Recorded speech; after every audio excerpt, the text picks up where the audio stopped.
Hello, എല്ലാവർക്കും സുഖമല്ലേ? എന്തൊക്കെയുണ്ട് വിശേഷങ്ങൾ? എല്ലാവരും സുഖമായിരിക്കുന്നു എന്ന് വിചാരിക്കുന്നു. അപ്പോൾ ഫ്രീ ആയിട്ടിരിക്കുകയാണെങ്കിൽ നമുക്ക് നമ്മുടെ 31ാമത്തെ പാട്ട് കേട്ടാലോ? സാറിൻ്റെ ഷെൽഫിലല്ല, എൻ്റെ ടേബിളിലാണ്, അവൾ അടക്കി പിടിച്ച ശബ്ദത്തിൽ തന്നെ പറഞ്ഞു. ശിവയാണെങ്കിൽ മറുപടി ഒന്നും പറയാതെ കോള് കട്ട് ചെയ്തു. ഹലോ സാർ, ഒന്ന് ശിവയുടെ ഭാഗത്തുനിന്നും കേൾക്കാത്തതുകൊണ്ട് പാർവണ ചോദിച്ചു. അപ്പോഴേക്കും ആംഗ്രി ബേബി ഫോൺ കട്ട് ചെയ്ത പാർവണ സ്വയം പറഞ്ഞു. ഇവളിത് ആദ്യം പറഞ്ഞു തൊലക്കായിരുന്നെങ്കിൽ ഞാനിവിടെ ഫയലൊക്കെ ഇങ്ങനെ വലിച്ചു വരിയിടായിരുന്നോ? ഓരോന്നും ഇങ്ങനെ ഇറങ്ങിക്കോളും നാശം പിടിക്കാൻ. ശിവ പെറുപുറത്തുകൊണ്ട് പെണ്ണിനെ വിളിച്ചു. ടേബിളിലും കബോർഡിലും വാരി വലിച്ചിട്ടിരിക്കുന്ന ഫയലുകൾ ഒതുക്കി വയ്ക്കാൻ പെണ്ണ് നിർദ്ദേശം കൊടുത്തുകൊണ്ട് ശിവ നേരെ പാർവണിയുടെ ടേബിളിനരികിലേക്ക് പോയി. അവൻ അവളുടെ ചെയറിൽ ഇരുന്നുകൊണ്ട് ടേബിളിലെ ഡ്രോ തുറന്നു. അതിനുള്ളിലെ സാധനങ്ങൾ കണ്ട് ശിവ ശരിക്കും ഞെട്ടി. കണ്ണി കണ്ട സാധനങ്ങൾ മുഴുവൻ അതിനുള്ളിലുണ്ട്. ഇതെന്താ ഓഫീസ് ടേബിളാണോ അതോ നഴ്സറിക്കുട്ടിയുടെ സ്റ്റഡി ടേബിളാ? ശിവ അതിനുള്ളിൽ നിന്ന് ഓരോന്നെടുത്ത് നോക്കാൻ തുടങ്ങി. അപ്പോഴാണ് ഗോൾഡൻ പേപ്പർ കൊണ്ട് പൊതിഞ്ഞ ഒരു ചെറിയ ബുക്ക് അവൻ അതിനുള്ളിൽ കണ്ടത്.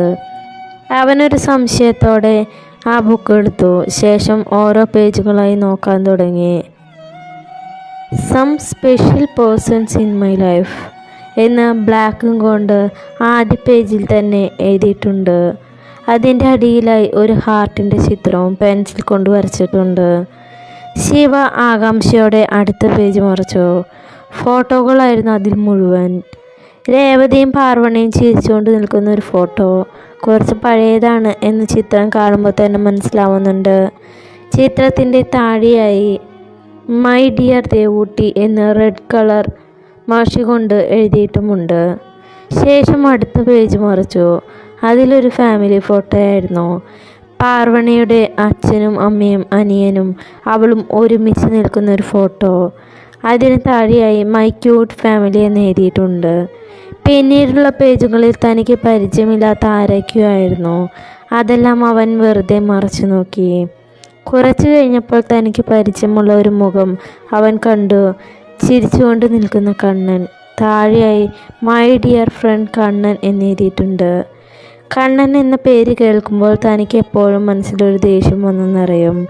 ആ പേരിനോടുള്ള വെറുപ്പ് കാരണം എന്തോ ആർദവനോടും ഒരു ദേഷ്യമാണ്. പക്ഷേ അതവൻ്റെ പേര് കണ്ണൻ എന്നായതുകൊണ്ട് മാത്രമാണ്. ശിവ ഓരോന്നാലോചിച്ച് അടുത്ത പേജ് മറിച്ചു. അതിൽ ദേവസാർ എന്ന് എഴുതിയിട്ടുമുണ്ട്. പക്ഷേ ഫോട്ടോ ഒന്നുമില്ല. അപ്പോൾ ദേവ ഇവളുടെ സ്പെഷ്യൽ ആളുകളിൽ പെടും അല്ലേ? ശിവ ഒരു പുഞ്ചിരിയോടെ അടുത്ത പേജ് മറിച്ചു. അതിൽ കാലൻ എന്ന് വലിപ്പത്തിൽ തന്നെ എഴുതിയിട്ടുണ്ട്. ഇതാര കാലൻ? ശിവ ഒന്ന് ആലോചിച്ചുകൊണ്ട് ചെയറിലേക്ക് ഇരുന്നു. ശിവ, നിന്റെ കഴിഞ്ഞില്ലേ? ദേവ വാച്ച് നോക്കി അവൻ്റെ ക്യാബിനിൽ നിന്നും പുറത്തിറങ്ങി. എന്താ കഴിഞ്ഞു? അത് പറഞ്ഞു ശിവ ബുക്ക് കിട്ടിയ സ്ഥലത്ത് തന്നെ വെച്ചു. ശേഷം താഴത്തെ വലിപ്പം തുറന്ന് അതിൽ താൻ അന്വേഷിക്കുന്ന ഫയലുണ്ടായിരുന്നു. ശിവ ഫയലുമായി തൻ്റെ ക്യാബിനിലേക്ക് നടന്നു. ക്യാബിനിലെ മേശ കണ്ട് ശിവയ്ക്ക് ദേഷ്യം വരാൻ തുടങ്ങി. ലക്ഷ്മണൻ, ലക്ഷ്മണൻ! ശിവ ദേഷ്യത്തോടെ ക്യാബിനിൽ നിന്നും പുറത്തു വന്നുകൊണ്ട് വിളിച്ചു. അപ്പോഴേക്ക് ഓടിപ്പടഞ്ഞ അയാൾ അവിടേക്ക് എത്തിയിരുന്നു. തന്നോട് എത്ര നേരമായി ഞാൻ പറയണു എൻ്റെ ടേബിൾ ക്ലീൻ ചെയ്ത് വെക്കാൻ? ആ ഫയലുകളൊക്കെ ഇപ്പോഴും അവിടെ വലിച്ചു വരിയിട്ടിരിക്കുകയാണ്. വേഗം ചെന്ന് എടുത്തു വെക്കേ. ശിവദേഷ്യത്തോടെ പറഞ്ഞ് പുറത്തേക്ക് ഇറങ്ങി. ഒപ്പം ദേവിയും. നിനക്കെന്താ പറ്റിയത്? വന്നപ്പോൾ മുതൽ ഒരു മൂഡ് ഓഫ് പോലെ. വൈകുന്നേരം ഉമ്മർത്തിയിരിക്കുന്ന പാർവണ തൻ്റെ അരികിലിരിക്കുന്ന രേവതിയോട് ചോദിച്ചു. മൂഡ് ഓഫ് ഒന്നുമില്ല, രേവതി ഒരു ഒഴുക്കമട്ടിൽ പറഞ്ഞു. സത്യമാണോ? അതേടി, നിനക്കെന്താ അങ്ങനെ തോന്നാൻ? അല്ല, നീ രാവിലെ വന്നതല്ലേ ഇവിടേക്ക്? ഇത്ര നേരമായിട്ടും വീട്ടിൽ നിന്ന് ആരും അന്വേഷിച്ച് വന്നതുമില്ല. നീ തിരിച്ചു പോകുന്നതും കാണാനില്ല. നീ വല്ല വഴക്കുണ്ടാക്കിയിട്ടാണ് വീട്ടിൽ നിന്ന് വന്നേ? ഏയ് അല്ലടി, അവിടെ ഭയങ്കര ബോറാണ്, അതുകൊണ്ട് ഞാൻ ഇവിടേക്ക് വന്നേ. വേറൊന്നുമില്ല. അപ്പോഴാണ് മുറ്റത്തൊരു കാർ വന്നു നിന്നത്. ഡ്രൈവർ സീറ്റിൽ നിന്നും കണ്ണനും കോ ഡ്രൈവർ സീറ്റിൽ നിന്നും ഒരു സ്ത്രീയും പുറത്തേക്ക് ഇറങ്ങി വന്നു. അവരെ കണ്ടതും പാർവണി രേവതി എഴുന്നേറ്റ് മുറ്റത്തേക്ക് ഇറങ്ങി വന്നു. പ്രതീക്ഷിക്കാതെ കണ്ണനെ കണ്ടതുകൊണ്ട് അവർ ഇരുവരും ഞെട്ടിയിരുന്നു. തുമ്പിമോളെ, സുഖല്ലേ? ഡ്രൈവർ സീറ്റിൽ നിന്ന് ഇറങ്ങി വന്ന സ്ത്രീ പാർവണിയുടെ നെറുകിൽ തലോടിക്കൊണ്ട് ചോദിച്ചു. അതെ ചേച്ചി, അകത്തേക്ക് വാ. പാർവണ അവരെ അകത്തേക്ക് വിളിച്ചു. ദേവുമോളല്ലേ?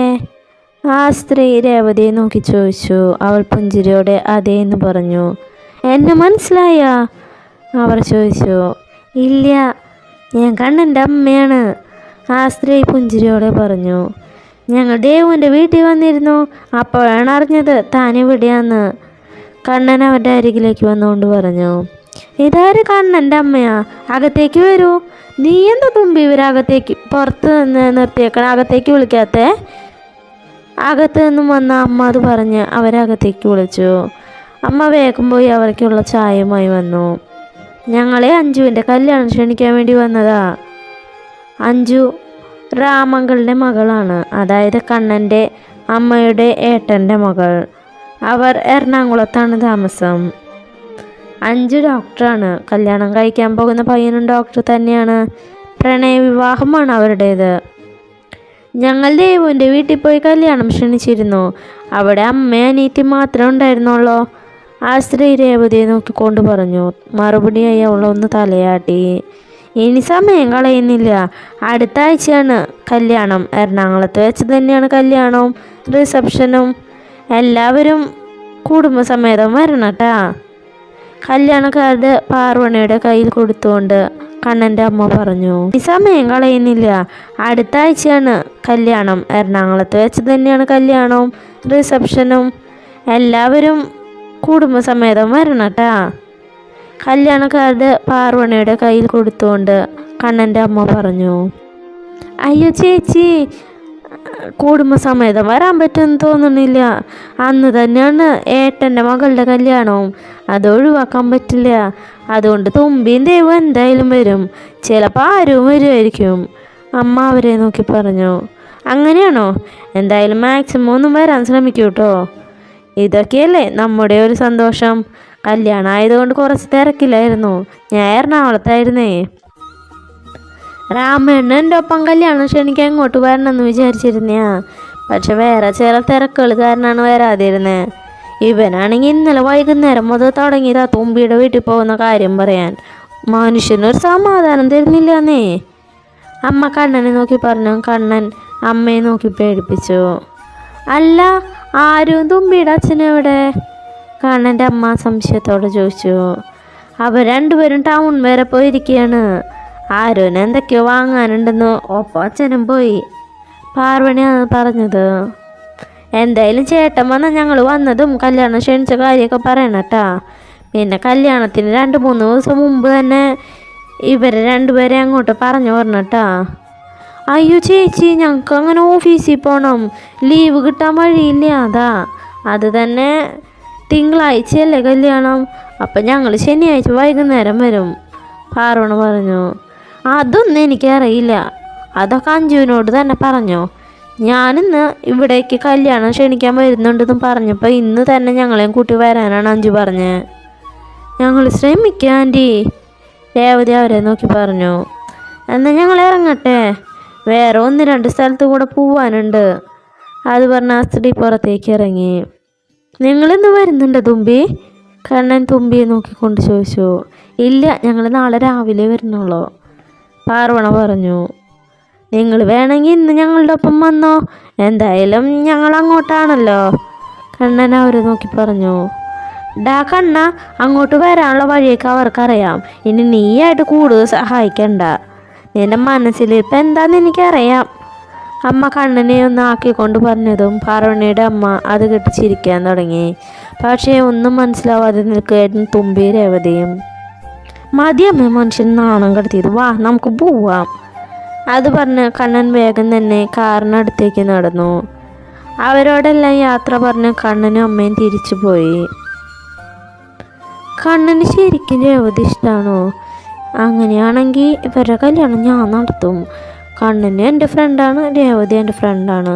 അവർ രണ്ടുപേരും ഒരുമിച്ച് എന്തായാലും നന്നായിരിക്കും. പാർവണ മനസ്സിൽ കരുതി. രാത്രി ദേവ ഓരോന്നാലോചിച്ച് ബാൽക്കണിയിൽ തന്നെ നിൽക്കുമായിരുന്നു. അപ്പോഴാണ് ശിവ അവിടേക്ക് വന്നത്. എന്താ ദേവ എത്ര കാര്യമായിട്ട് ആലോചിക്കാൻ? ശിവ അവൻ്റെ തോളി തട്ടിക്കൊണ്ട് ചോദിച്ചു. ഏയ് ഞാൻ വെറുതെ ഒന്ന് ആലോചിച്ചിങ്ങനെ നിന്നതാ. അവൻ ഇരു കൈകളും കെട്ടി അകലേക്ക് നോക്കിക്കൊണ്ട് പറഞ്ഞു. എനിക്കൊരു കാര്യം സീരിയസ് ആയിട്ട് പറയാനുണ്ട്. മറ്റൊന്നല്ല, നിന്റെ കല്യാണ കാര്യം തന്നെയാണ്. ഇന്നലെ അമ്മ പറഞ്ഞ കാര്യമാണ് നിനക്ക് പറയാനുള്ളതെന്നെങ്കിൽ എനിക്ക് കേൾക്കാൻ താല്പര്യമില്ല ശിവ. ദേവ അല്പം ദേഷ്യത്തോടെയാണ് അത് പറഞ്ഞത്. അമ്മ പറഞ്ഞ കാര്യം തന്നെയാണ് എനിക്ക് നിന്നോട് പറയാനുള്ളത്. പക്ഷേ ഇത് കേൾക്കാൻ നിനക്ക് താല്പര്യമുള്ള കാര്യമാണ്. ശിവ പറഞ്ഞതിൻ്റെ അർത്ഥം മനസ്സിലാവാതെ ദേവ അവൻ്റെ മുഖത്തേക്ക് തന്നെ നോക്കി. നീ ഇന്നലെ എഴുന്നേറ്റ് പോയില്ലേ? അപ്പോൾ നിൻ്റെ സ്വഭാവം കണ്ട് അമ്മ എന്നോട് എന്താ കാര്യം എന്ന് തിരക്കി. ഞാൻ നിനക്ക് രേവതിയോടുള്ള ഇഷ്ടത്തെക്കുറിച്ച് മറ്റും അമ്മയോട് പറഞ്ഞു. അമ്മയ്ക്ക് പ്രത്യേകിച്ച് എതിർപ്പൊന്നുമില്ല. അമ്മ ഉടൻ തന്നെ അവരെ വീട്ടിൽ പോയി ഇക്കാര്യത്തെക്കുറിച്ച് സംസാരിക്കാമെന്നാണ് പറയണേ. അമ്മ സമ്മതിച്ചാ? ദേവ വിശ്വാസം വരാതെ ചോദിച്ചു.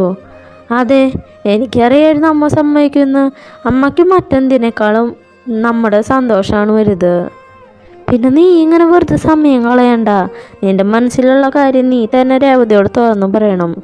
ആ കുട്ടിയുടെ മനസ്സിൽ എന്താണെന്ന് നമുക്കറിയണമല്ലോ. ശിവ ഗൗരവത്തോടെ തന്നെ പറഞ്ഞു. പറയണം. ദേവ എന്തോ ആലോചിച്ചുകൊണ്ട് പറഞ്ഞു. ശിവയുടെ ഫോൺ റിങ് ചെയ്തതും അവൾ കോൾ അറ്റൻഡ് ചെയ്തു. ഹലോ, ഫയൽ കിട്ടിയോ സാർ?